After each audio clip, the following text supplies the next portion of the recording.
Halo teman-teman, welcome back. I'm Flora and this is Rise Project Indonesia.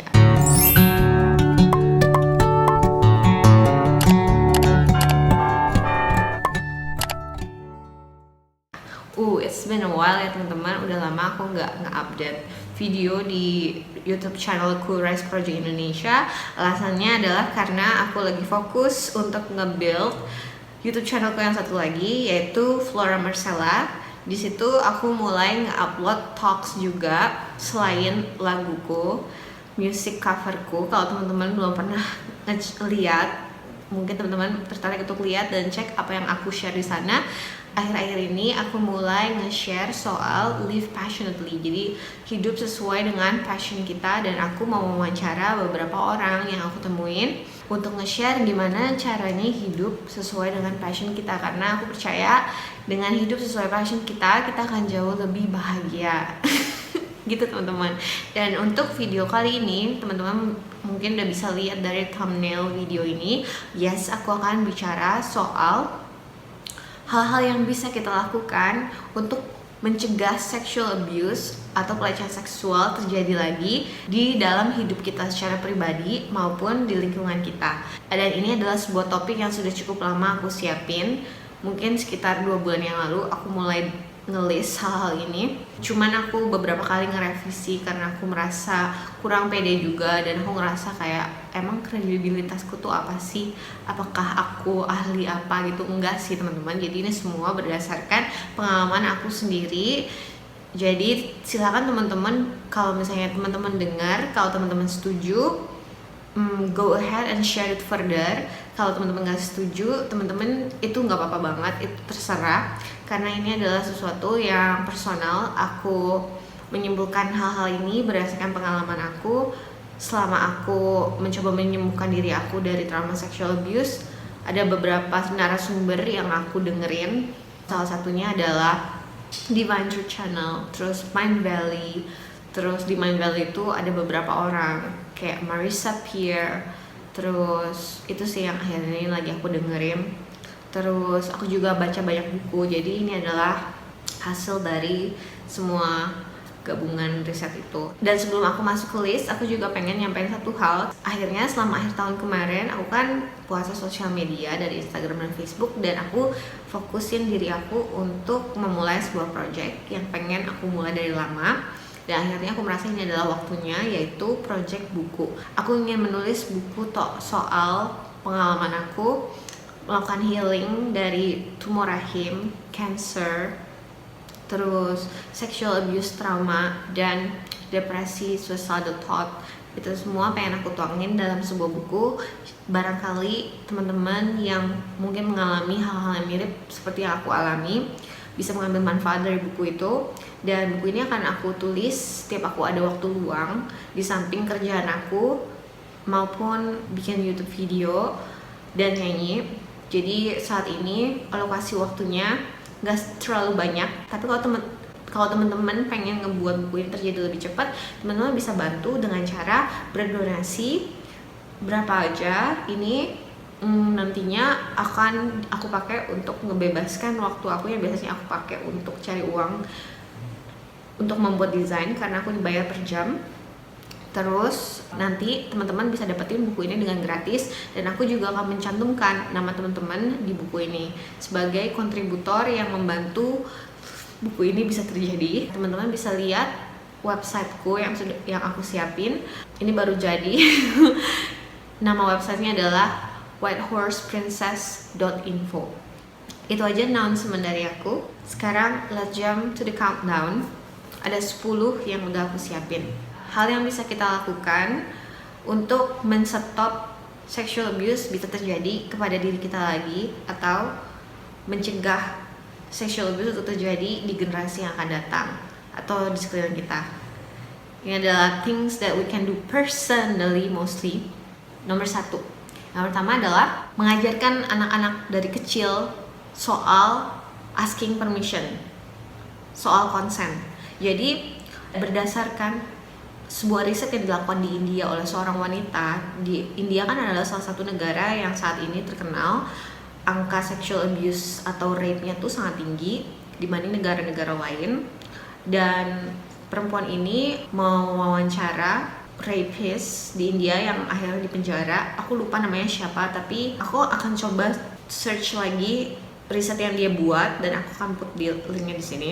Dia bilang kebanyakan dari pelaku ini tuh tidak mengerti apa itu yang disebut dengan consent atau minta izin. Jadi dia merasa dia sebagai laki-laki bisa melakukan apa saja terhadap perempuan.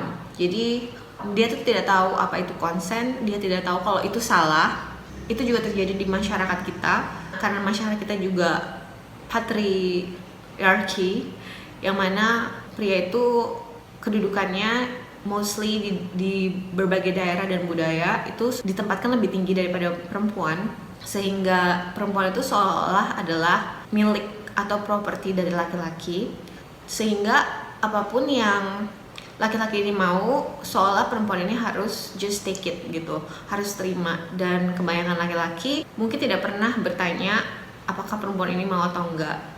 Jadi tidak pernah minta izin.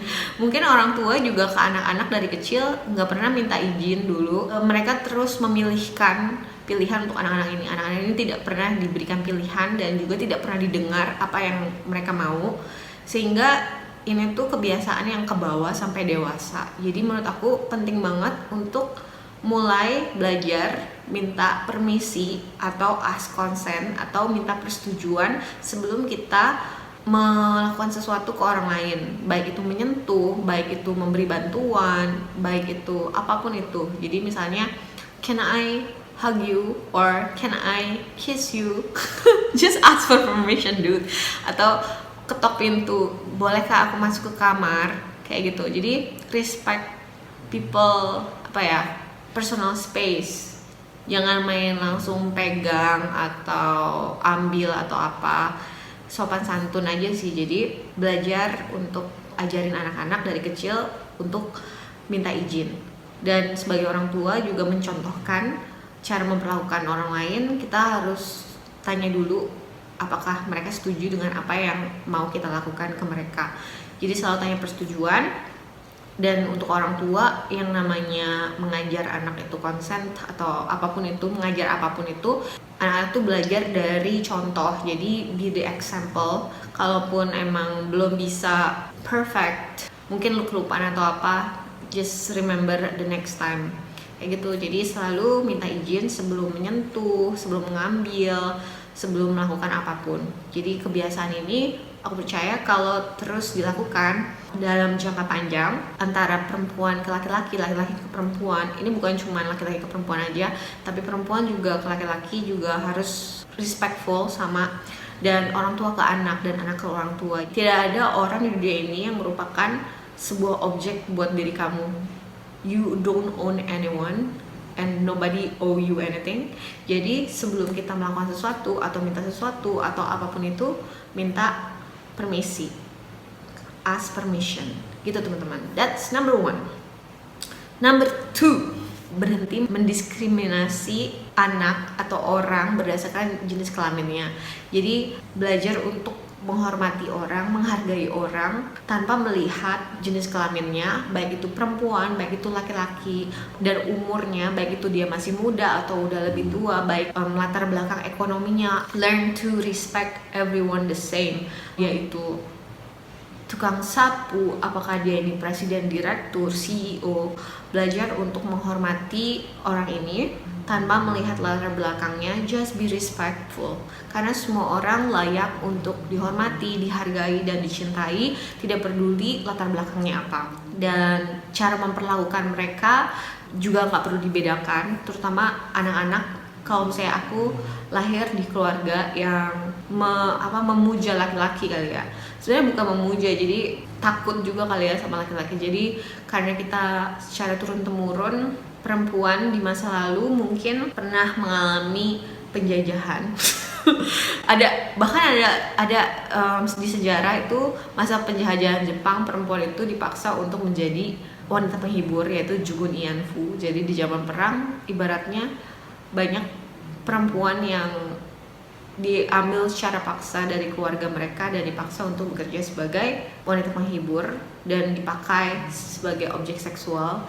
Jadi kalau kita lihat dari sejarah aja, perempuan itu diperlakukan sama laki-laki seolah-olah itu barangnya. Jadi ini adalah sebuah sikap yang akhirnya diturunkan turun-temurun, seolah-olah perempuan itu harus selalu melayani laki-laki. Dan akhirnya kalau kita lahir di keluarga yang nenek moyang kita mungkin pernah jadi Jugun Ianfu kali ya, atau pernah mengalami sexual abuse juga, atau pernah mengalami abuse dalam bentuk apapun dari laki-laki, perempuan-perempuan ini tend to be penakut. Jadi takut akan keselamatan dirinya kalau dia tidak submit atau tidak tunduk sama laki-laki. Sehingga pas dia punya anak perempuan atau punya cucu, anak-anak ini yang perempuan akan diajar untuk melayani laki-laki, jangan sampai bikin mereka marah, jangan bikin mereka tersinggung atau lain sebagainya.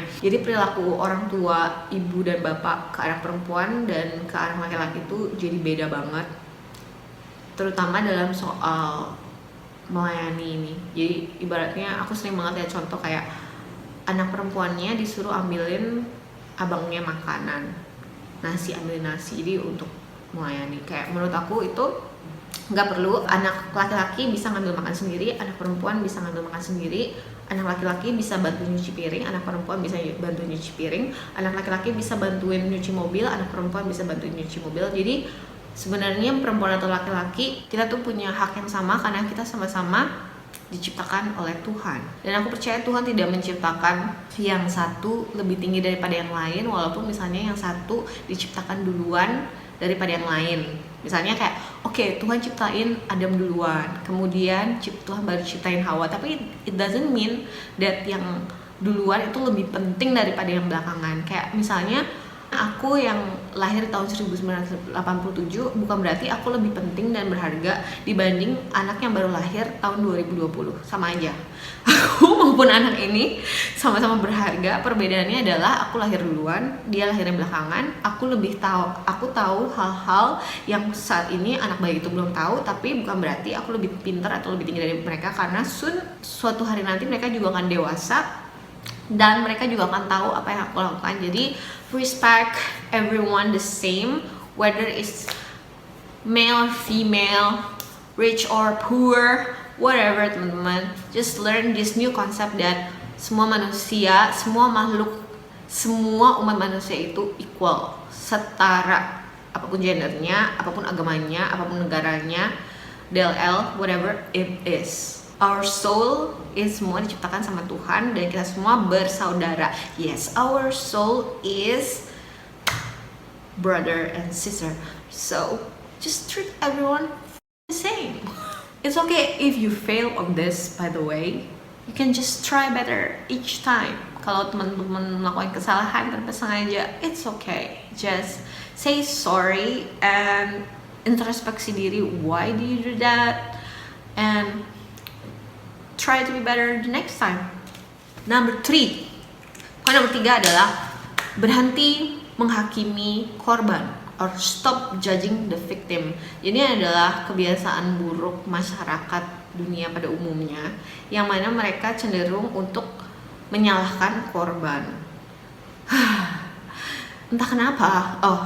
Mungkin alasannya aku bisa paham karena mereka takut ya. Dan ketakutan ini sudah mendarah di daging, karena kan biasanya pelakunya itu adalah kaum laki-laki dan korbannya adalah kaum perempuan. Walaupun tidak harus seperti itu, korbannya bisa jadi juga laki-laki, tapi paling enggak biasanya yang melakukan penjahatnya itu adalah orang yang seolah-olah terlihat lebih berkuasa, dan korbannya adalah tipe orang yang terlihat tidak berdaya seperti itu, sehingga orang-orang cenderung untuk takut untuk point the finger ke orang yang sebenarnya salah ini. Tapi kan karena dia orang yang berkuasa nih, jadi biasanya orang lebih kayak akhirnya nyalahin korbannya, kayak kamu sih ngapain kamu ke situ, atau kamu sih ngapain kamu pakai baju kayak gitu, kamu sih ngapain kamu mau kayak gini bla. Akhirnya yang disalahin itu adalah korbannya. Kenapa? Karena korbannya lebih mudah untuk disalahin. Pertama karena dia emang udah tidak berdaya, self worth-nya juga rendah, mungkin dia juga macam-macam alasannya kenapa dia bisa jadi korban ini. Anyway, orang akhirnya nyalahin korbannya ini karena mereka biasanya takut sama pelakunya.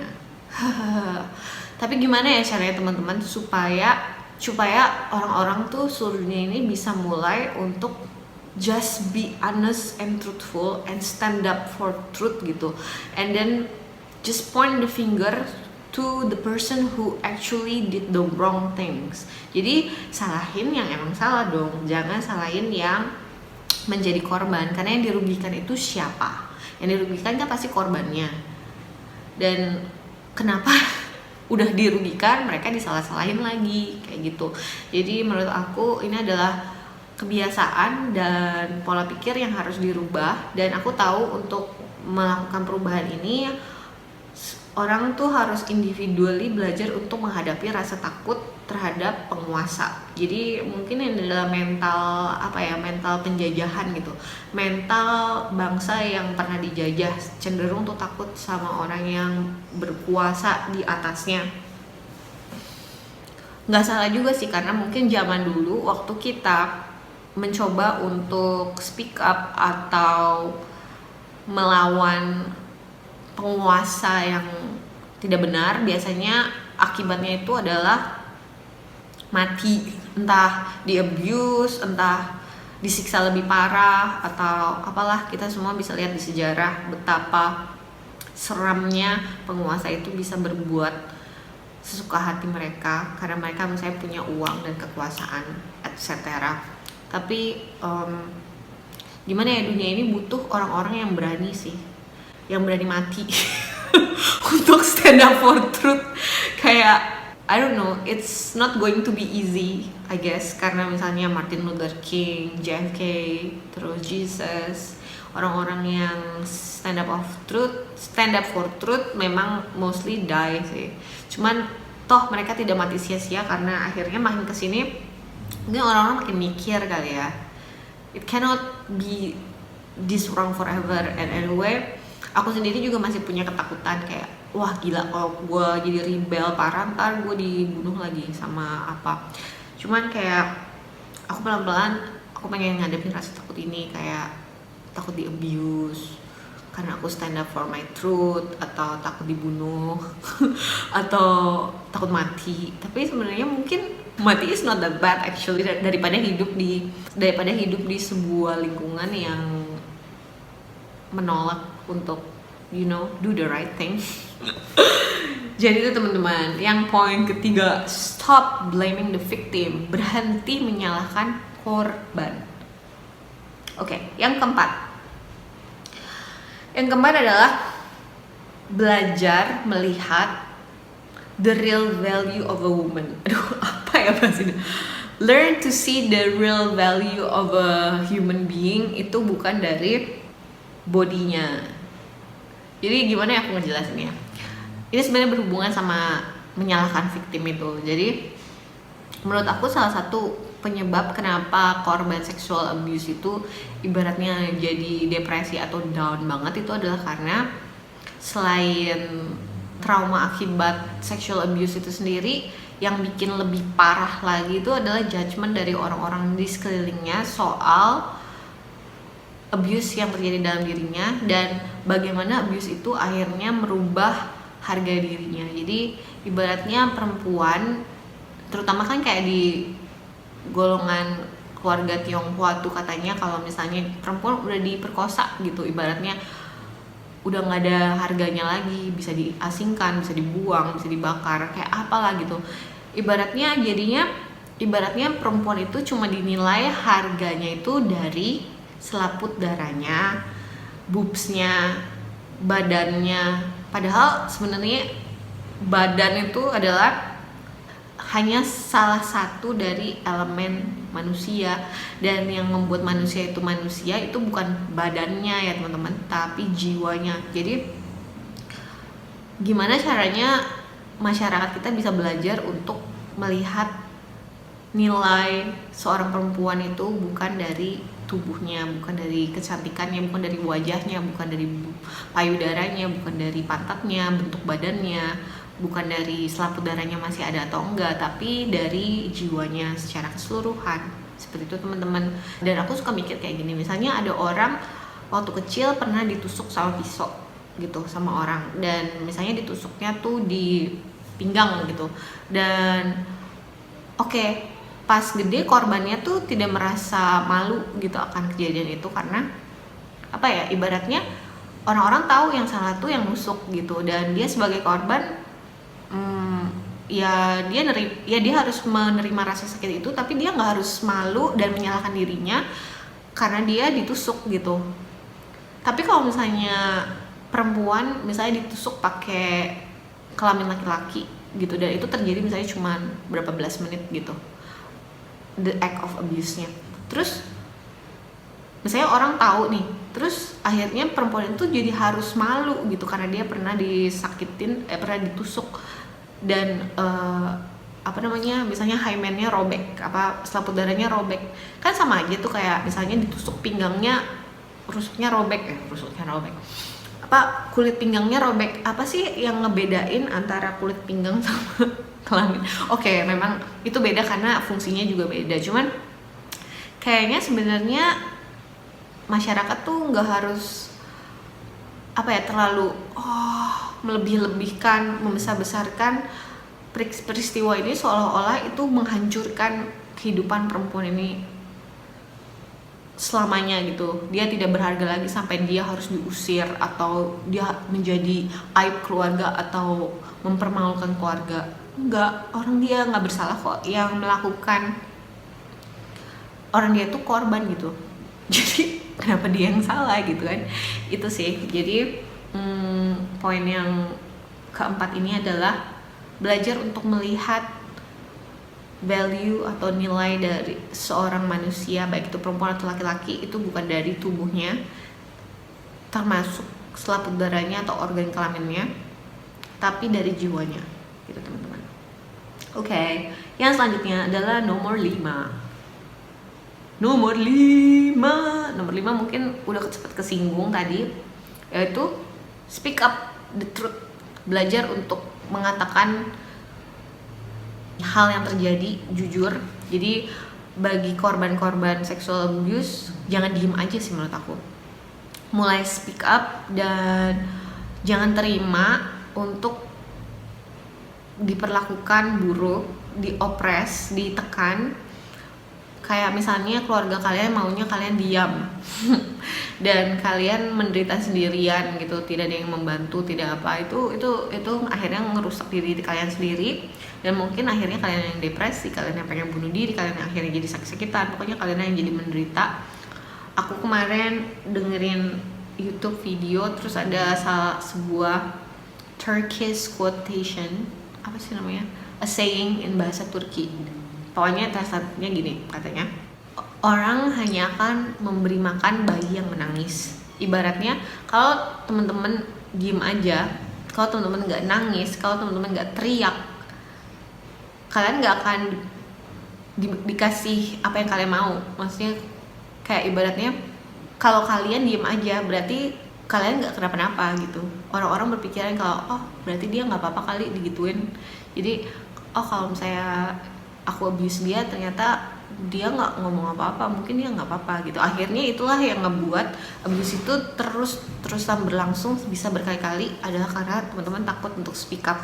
Dan biasanya lagi-lagi alasan kenapa takut untuk speak up itu adalah karena takut mati, takut diancam, atau takut disakitin keluarganya atau orangnya atau apa. Tapi menurut aku ya teman-teman, kalau misalnya orang ini akhirnya pun menyakiti kamu atau keluarga kamu atau saudara-saudara kamu, itu bukan salah kamu loh, karena yang ngebunuh itu adalah orang itu, dan Tuhan yang tahulah untuk mengatur dosanya. Kamu nggak bersalah, Kalau teman kamu say the truth. Kita tuh nggak pernah berdosa karena kita jujur. Ngerti nggak? Walaupun kesannya kita jadi menderita karena kita jujur, tapi itulah yang benar dan Tuhan tahu, dan Tuhan lihat isi hati kita. Mungkin di dunia ini kita bakal menderita, tapi kalaupun kita mati, jiwa kita selamat, men. Kita nggak akan dibakar di neraka jahanam yang gelap gulita selama bertahun-tahun dan tersiksa. So don't worry, karena our soul is safe if we do the right thing. Kalau kita jujur, mungkin dunia ini akan menghukum kita karena dunia ini cenderung tidak suka orang jujur kali, lebih suka dibohongin kali atau apalah. Tapi aku percaya juga dunia saat ini makin lama makin baik, dan walaupun kelihatannya chaos, dunia ini lagi dalam proses perubahan dan penyembuhan. Jadi well, sekarang makin banyak orang yang speak up, dan like for me, kayak aku juga speak up, dan so far nothing bad happening to me up until now. Aku nggak tahu kedepannya kayak gimana, but I just wish the best for my safety.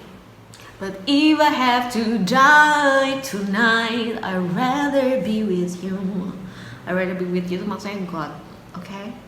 So it's okay. I don't wanna die. Anyway, that's number 5. Speak up for the truth. Speak up for the truth.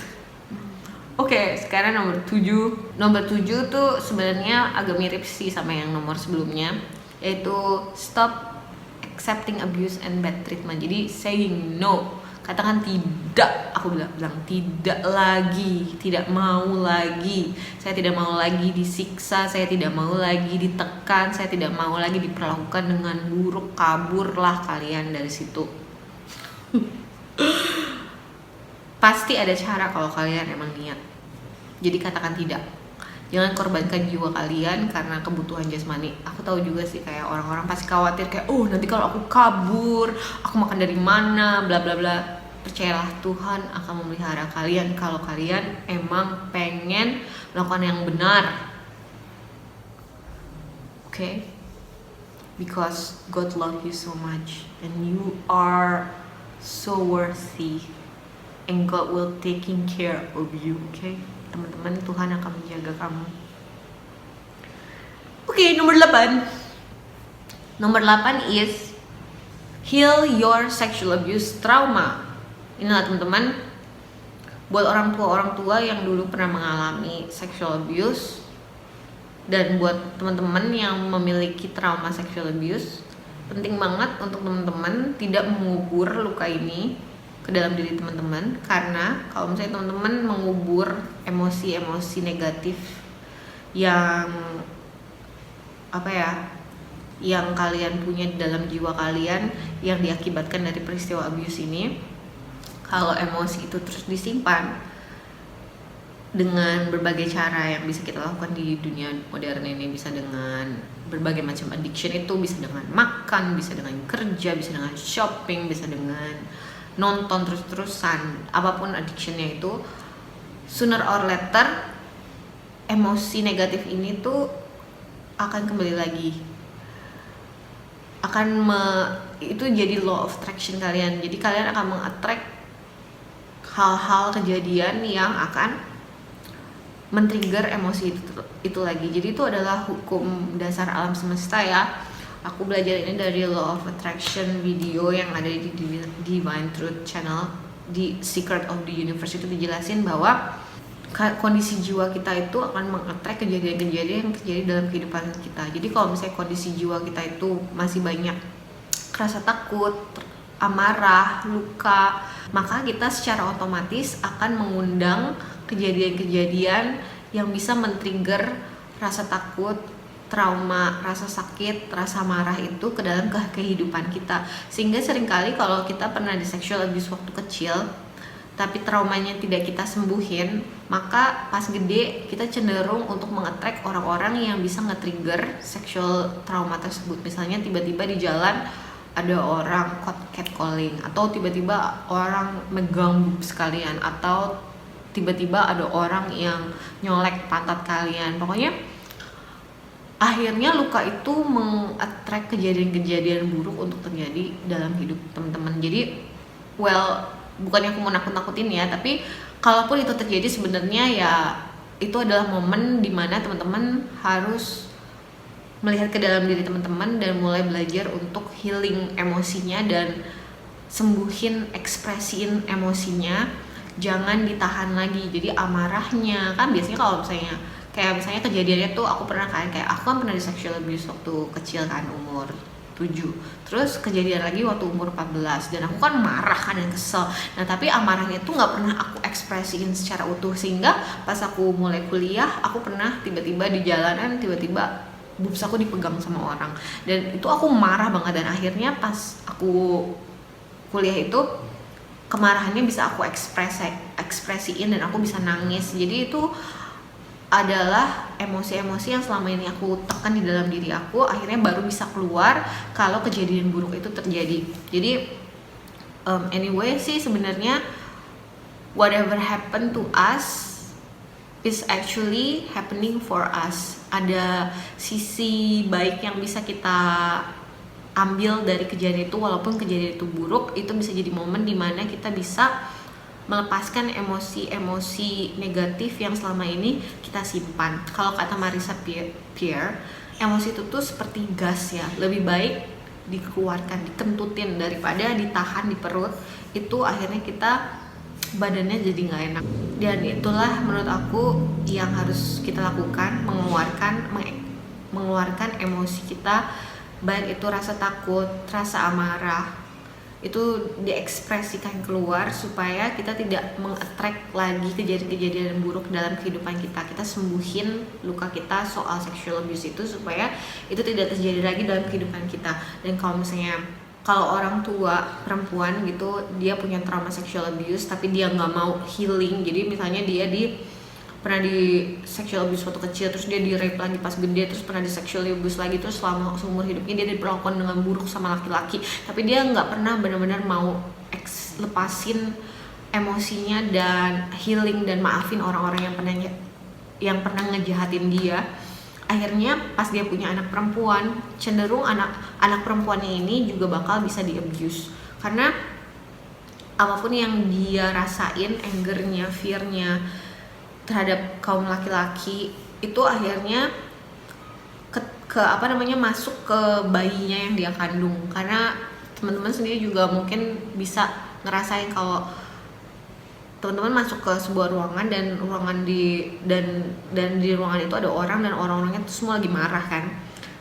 Teman-teman bisa rasain gimana anak bayi yang selama 9 bulan ada di dalam perut seorang perempuan yang marah, penuh kebencian, penuh dendam terhadap laki-laki. Nah itu semua emosinya keserap juga ke anak perempuan itu, sehingga gimana akhirnya anak perempuan itu pas dia kecil dia bisa kena jadi sexual abuse seperti yang terjadi dalam diri aku. Berarti ini kemungkinan besar orang tuaku atau nenek moyangku punya banyak anger and fear terhadap kaum laki-laki, yang akhirnya atau kayak luka yang terjadi karena mereka seumur hidup selalu dikontrol sama laki-laki, dan itu akhirnya masuk ke dalam jiwa aku, dan itu yang meng-attract sexual predator untuk sexually abuse me. Karena seperti yang tadi aku udah bilang, our soul condition will attract the event that's going to happen in our life gitu, bukan apa yang kita pikirin. Jadi itu yang aku belajar ya. Jadi ada perbedaan antara teori law of attraction yang di buku dan film The Secret dengan apa yang aku pelajari online dari Divine Truth Channel. Karena kalau yang di The Secret itu bilang kayak law of attraction-nya itu kayak apa yang kita pikirin itu yang terjadi, tapi yang aku pelajarin ternyata bukan apa yang kita pikirkan, tapi kondisi jiwa kita. Jadi bisa aja kita mikirnya kayak oh aku akan safe, tapi di dalam kondisi jiwa kita penuh dengan ketakutan, penuh dengan amarah, dan emosi-emosi ini ada di dalam diri kita. Sekuat apapun kita berusaha untuk berpikiran positif, itu tidak akan mengubah. Sekuat apapun kita berusaha untuk mengubah pikiran kita, kalau misalnya kondisi jiwa kita tidak dirubah, luka-luka kita tidak disembuhkan, dan kita tidak mengampuni orang-orang yang menjahatin kita, akhirnya kita bakal mengantar kejadian-kejadian buruk itu untuk terjadi. Teman-teman, percaya nggak percaya, it's up to you. Karena kita akan diberikan akal budi, silakan teman-teman menimbang sendiri. Oke, aku melakukan bagian aku untuk nge-share aja, jangan selain aku ya. Oke, tadi udah nomor berapa ya? Gak tahu. Pokoknya nomor selanjutnya, mungkin nomor 8 adalah feel your shame. Feel your shame. Hadapi rasa malu kamu dan rasakan rasa malu kamu. Teman-teman, aku barusan nyalain lampu, soalnya di luar tuh mulai hujan, jadi makin gelap. Tapi ini kok jadi terang banget ya. Oke. Nomor 8 adalah deal with your shame. Aduh, aku terlalu silau, men. Nomor 8 adalah deal with your shame atau hadapi rasa malu. Jadi, rasa malu ini adalah sebuah emosi yang seringkali dibawa sama korban sexual abuse. Dan menurut aku rasa malu ini adalah rasa malu yang toksik. Jadi, berdasarkan apa yang aku baca dari bukunya si Brené Brown dan beberapa sumber lainnya, dikatakan bahwa ada 2 jenis rasa malu. Yang pertama, rasa malu karena kita melakukan kesalahan. Jadi ini adalah healthy shame ya. Healthy shame ini menunjukkan healthy shame ini adalah feedback emosi kita kalau misalnya kita dengan sengaja atau dengan tidak sengaja menyakiti orang lain atau diri kita sendiri, kita soon akan memiliki rasa malu. Nah, ini tuh diinstal memang di dalam jiwa kita supaya kita tahu diri dan tidak menyakiti orang lain ya. Jadi ini adalah rasa malu yang sehat, healthy shame. Nah, satu lagi adalah toxic shame. Toxic shame ini adalah rasa malu yang sebenarnya tidak harus kita rasakan, tetapi kita rasakan karena kita percaya kita harus malu. Jadi toxic shame ini adalah rasa malu yang ditempatkan orang lain ke dalam diri kita. Jadi sebenarnya kita tidak bersalah nih. Jadi kita tidak bersalah, tapi orang lain bilang kita tuh bersalah. Jadi kita ibaratnya dibohongin gitu. Dibohongin sama orang lain kalau kita tuh bersalah, dan karena kita tuh bersalah, kita tuh buruk, dan karena kita bersalah dan buruk ini kita pantas untuk diperlakukan buruk gitu. Jadi misalnya untuk kasus sexual abuse, biasanya anak-anak dibilangin it's because of you, it's your fault. Jadi karena kamu nakal, jadi aku ngelakuin ini ke kamu, karena kamu nggak tahu diri, karena kamu nyusahin. Jadi rasa malu ini tuh sebenarnya tidak perlu kalian rasakan karena bukan kalian yang salah gitu. Jadi yang salah adalah orang yang meng-sexual abuse kalian dan dia memiliki rasa malu kan. Jadi orang ini kan dia melakukan dosa nih, ibaratnya dia melakukan kesalahan, dan secara otomatis dia akan merasa malu kan. Cuman karena dia tidak mau bertanggung jawab dengan rasa malunya ini, dia akhirnya blame you, projecting blame yang sebenarnya mestinya dia rasain ke korbannya. Itu adalah cara seorang penjahat seksual untuk menghindari konsekuensi emosi dari kesalahan yang dilakukan. Jadi orang ini ibaratnya delusional ya, dia menyalahkan orang lain akan perbuatannya dia. Jadi misalnya ada perempuan yang pakai baju yang menarik, terus dia tertarik gitu, terus dia nge-rape perempuan itu, akhirnya dia menyalahkan baju perempuan ini, padahal sebenarnya yang salah ya adalah dia nge-rape perempuan ini. Kenapa dia merape perempuan ini? Kayak itu adalah tindakan yang dia pilih sendiri, dan perempuan ini juga berhak untuk memakai baju apapun yang dia mau kayak gitu. Dan alasan kenapa dia tidak bisa mengontrol sexual desire-nya itu adalah kesalahannya pria ini. Seperti itu teman-teman, karena bisa kok kalau misalnya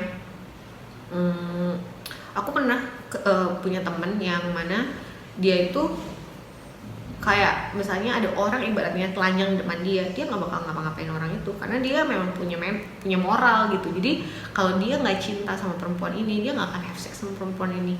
Itulah yang menurut aku perlu dipelajarin gitu ya bagi pria-pria untuk memiliki moral dan etik.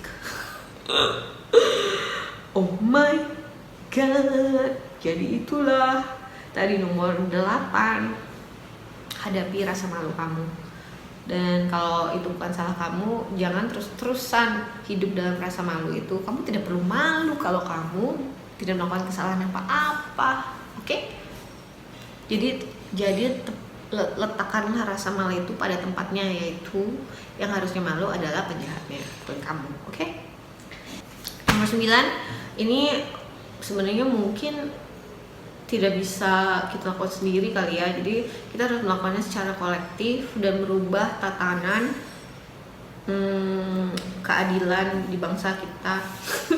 Berhubungan dengan kepolisian, itu soal menghukum penjahatnya. Jadi menurut aku di Indonesia ini penjahat seksual itu masih bisa berkeliaran dengan bebas, tidak dihukum sama sekali. Tapi penyebabnya juga adalah karena yang sudah aku sempat mention sebelumnya, karena perempuan-perempuan korbannya juga nggak speak up, terus jadinya orang-orang tidak take it seriously gitu, kayak apa ya, nggak apa-apa, nggak usah diapa-apain kayak gitu. Dan jadi semoga kedepannya kan kayak di negara apa itu udah ada yang dikastrasi malah. Kasian sih kayak tapi ya kayak gitulah, take it seriously. Kayak di Korea juga udah mulai orang tuh bisa dipenjara belasan tahun untuk sexual abuse, sexual harassment kayak gitu-gitu.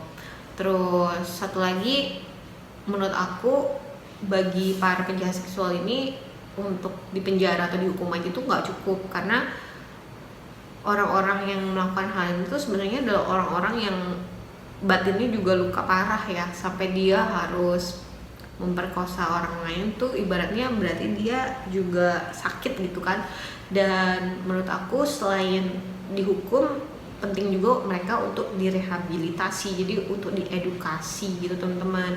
Jadi gimana caranya badan siapa organisasi apa sih yang bertanggung jawab di Indonesia, aku nggak tahu, tapi mungkin kita bisa memiliki bagian masing-masing, apapun itu kontribusinya kalau bisa dilakukan untuk menegakkan keadilan dan merehabilitasi pria-pria ini. Karena biasanya dari riset yang aku baca, biasanya laki-laki yang akhirnya melakukan kejahatan seksual itu adalah laki-laki yang datang dari keluarga yang berantakan banget biasanya, dan biasanya dia tuh dibenci banget sama mamanya. Jadi dia punya anger towards women, entah sama mamanya juga di abuse atau dikontrol banget, atau sama mamanya terlalu dipuja-puja juga, itu juga bisa. Jadi antara dua ekstrem itu, antara very much abuse atau biasanya di kecil diperlakukan seperti seolah dia raja dan dia boleh melakukan apapun yang dia mau tanpa ada batasan, tanpa ada boundaries.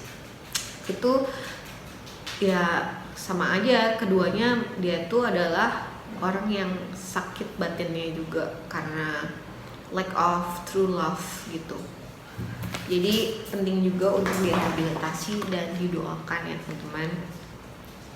Pray for your enemy. Kalau kalian udah pernah feeling, tapi kalau misalnya kalian masih marah ya janganlah pura-pura baik kalau masih marah, oke? Dan yang terakhir adalah education, sexual education.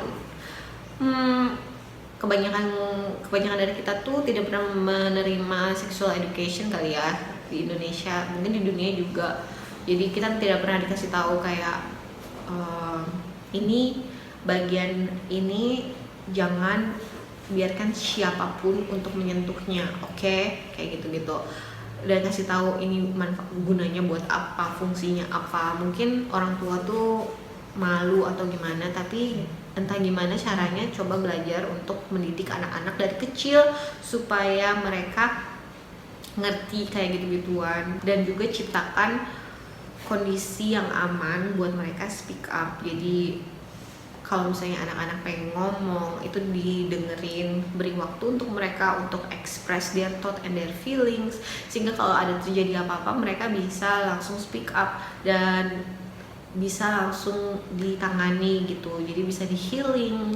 Kayak menurut aku sexual abuse ini adalah luka yang mana luka batinnya itu terjadi mungkin 50% itu adalah dari kejadian itu sendiri, dari orang itu yang menyakiti anak ini, dan sisanya itu adalah karena lukanya itu tidak di-treat sama orang di sekelilingnya. Jadi yang ngebuat korban sexual abuse menderita itu adalah mungkin malah lebih panjang penderitaannya adalah karena lukanya itu tidak di-healing dan tidak dipedulikan sama orang-orang di sekelilingnya. Jadi dia diabaikan dan tidak didengar gitu teman-teman. Jadi penting banget untuk kok jadinya agak keluar dari poinnya sih, tapi oke lah, sexual education dan listening ya, kayaknya itu udah 10 poin things that we could do that could change this condition perhaps teman-teman.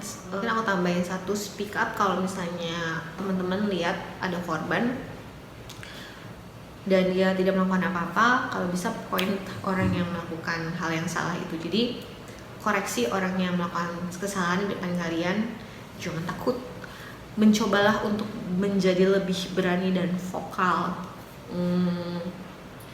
Kita butuh banget orang-orang seperti ini yang mau stand up, take action untuk healing dirinya sendiri dan melakukan perubahan-perubahan kecil dalam hidupnya yang akhirnya bisa berefek ke lingkungannya.